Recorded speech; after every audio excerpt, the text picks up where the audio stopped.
I once traveled to a small town called Ryashki.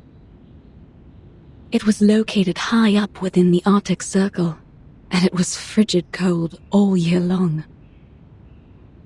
After my visit there, I traveled to many more places.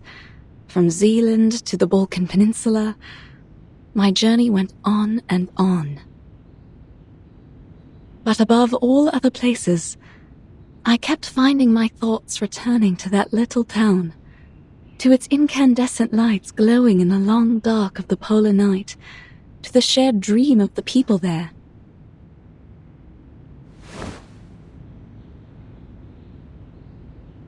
I got this picture book from Ryashki. It is a children's book, a thin one at that, but the story inside has the power to warm a frigid heart. Once opened, whirls of bright primary colors run into one another and flow up onto my palm. I found myself returning to it during stormy days when I was stuck at home.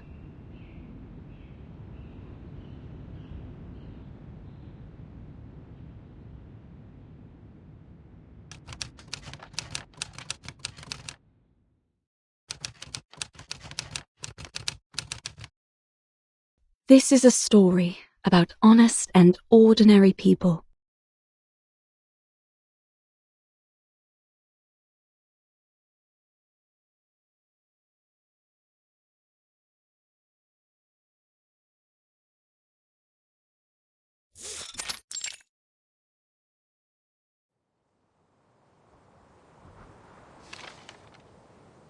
The swans are dancing in a circle. Their arms go back and forth. Vila and the swans have done this dance almost 20 times last week. She taught the swans all their beautiful moves. Swan Lake is the best ballet ever. I remembered Mr. Evgeny once said so. He also said the tortoises would come to watch the show. But why would tortoises want to watch Swan Lake? Vila says she doesn't like the tortoises. She likes knowledge. I don't know much about knowledge. But I think Miss Vila's always right. Only between you and me? Vila smells like seaweed and coral. But those are happy smells to me. I think she must be the princess of the ocean. But she tells us she is not special, and that everyone here is equal, no matter if they are a princess or a swan. That we all have 2 feet and 10 fingers, and if we all work together, we can build the beacon to the future. I hope in the future we still get to sing and dance when we are not building beacons. Nina's favorite food is called alonka. It's a chocolate bar. She used to cry a lot whenever she made a mistake with her dancing. But then Vila talked to her, and now she doesn't cry so much. One time, she danced very, very perfectly. So, Vila gave her a piece of an alonka bar. I believe she will be a great dancer. If she doesn't get too nervous on stage, then she could have even more chocolate. I wish I was like her. I want chocolate too. But I'm not a swan like her. And now, there's never any Alyonka in the canteen's cupboard.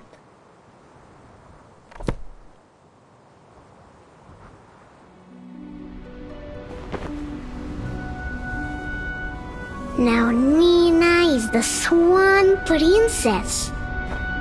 The most prettiest of all swans. Basono is the swan prince. He is a nice one, and he has many, many swan friends. And Piotr is the evil sorcerer, a black swan. Nobody wanted to be the bad guy, but Piotr doesn't mind. He is very serious and always bossy to everyone, so he doesn't have many swan friends. Piotr just wants to do his job as perfectly as he can, because he loves our town. Now, August is not a swan, but he also loves his town. Then there is a little mouse who moves as quickly as the blowing wind. Will it be our new visitor? What was it that Vila said about new visitors? I don't remember now.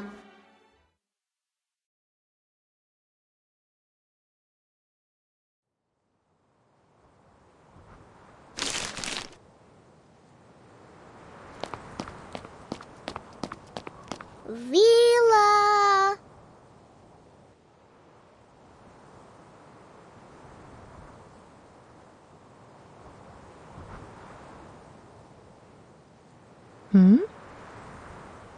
Reporting to you, Comrade Vila. I have a very important question. Well, then go ahead, little Comrade August. How should we receive the new visitors coming to town? Maybe we can welcome them with Salienka? Or friendship? Or maybe something else? We will welcome them with white snow, with smiles on our faces, and with welcoming arms we use to achieve our dreams, as we do for everyone who comes here, little comrade.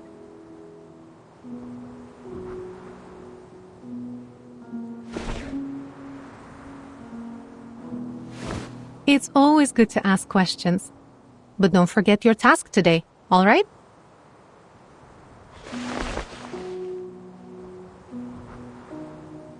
Oh!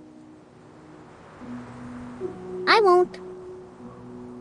My drawings are important, but Vila says entertaining our new friends is also important. Which one comes first?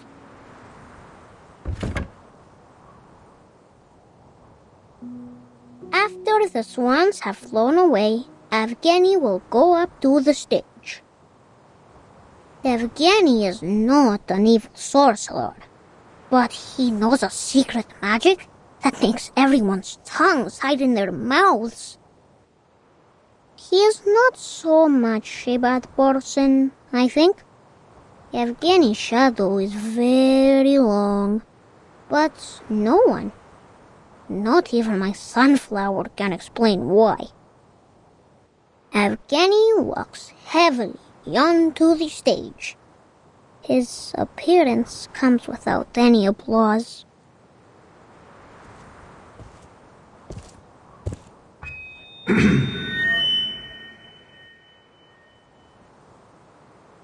We have received a telegraph. Zeno's investigators will arrive here in Rayashki tomorrow afternoon. And we will be hosting a welcome ceremony.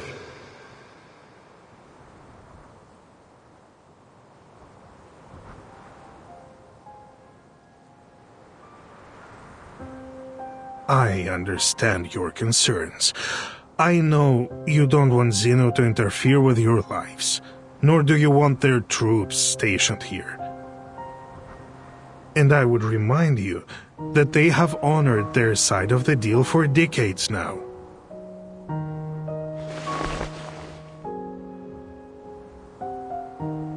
We give them runium ore, and they supply us in return.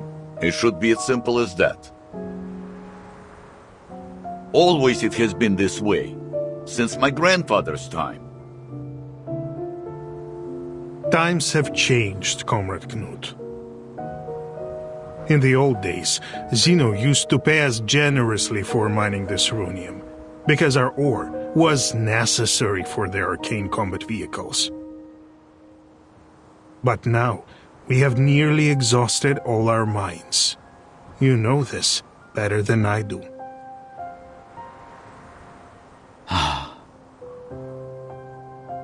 But isn't there some other work we can do? Already we build our own houses, and now we even grow our own crops.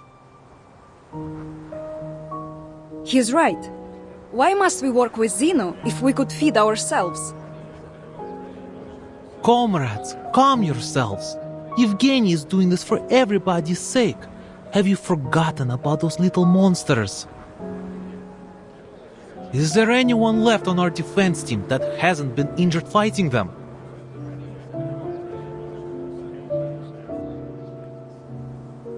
It is as Comrade Nikita said. The critters are running rampant these days. Not only have they occupied most of our mines, some have even found their way into the town. Do you really think we can protect our people with our small defense team? Don't you care about your neighbor's safety? Do you want to keep Ryashki an isolated town just to let it die? Ryashki is more than an isolated town, Evgeny. And we all know that. But this is the reality we all must face now.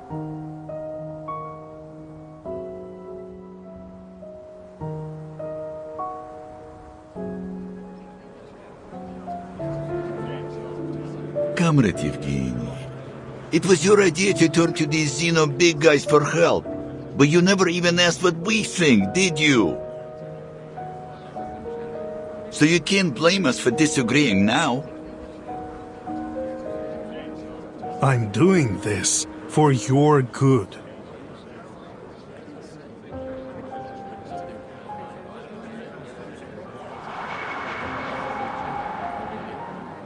We can take care of ourselves.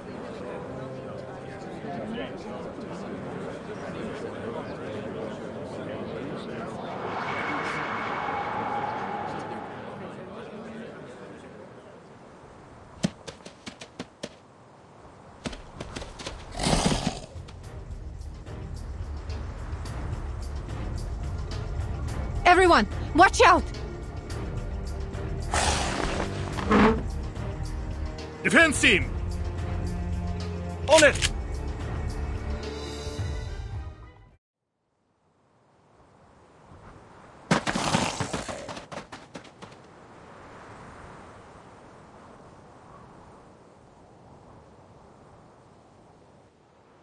I salute your sense of smell, Comrade Vila. We could have suffered much more severe consequences without your forewarning.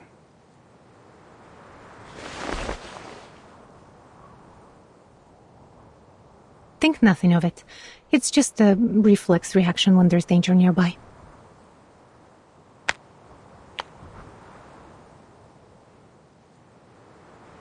But this incursion has proved my point. We need Zeno's help. The other townspeople are not gifted with your set of talents. We are all vulnerable to the growing dangers. Wouldn't you agree?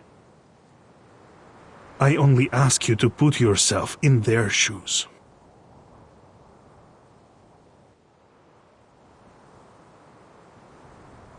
Your criticism is valid and well accepted, Comrade Evgeny. Perhaps I could agree with your plan. Provided Zeno's presence is a temporary one, we just don't want them to change things for us here.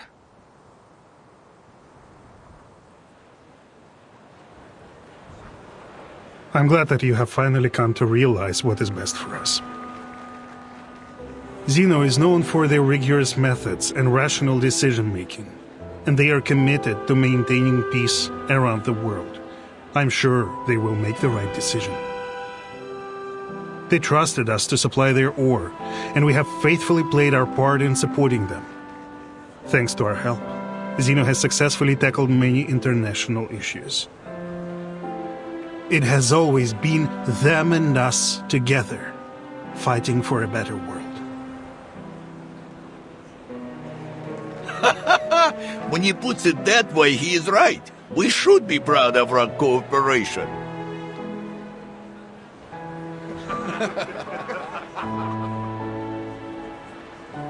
Therefore, we will show our appreciation to Zeno for the contributions they've made to the world with our help.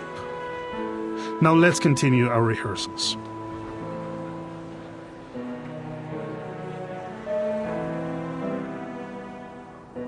Have you seen August? I can't find him.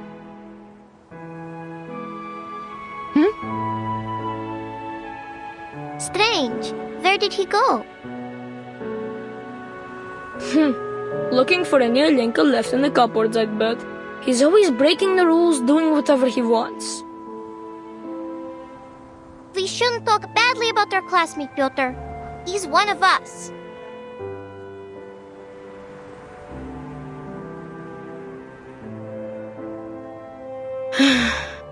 Yes, you're right. I just wanted everyone to do their best, even him. Don't worry, kids. We will find them.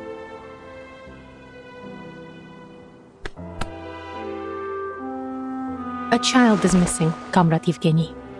I suggest a temporary suspension of our rehearsals.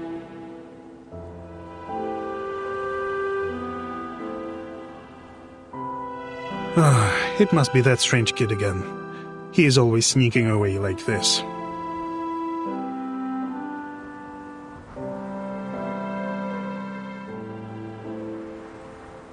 He is only trying to understand the world in his own way.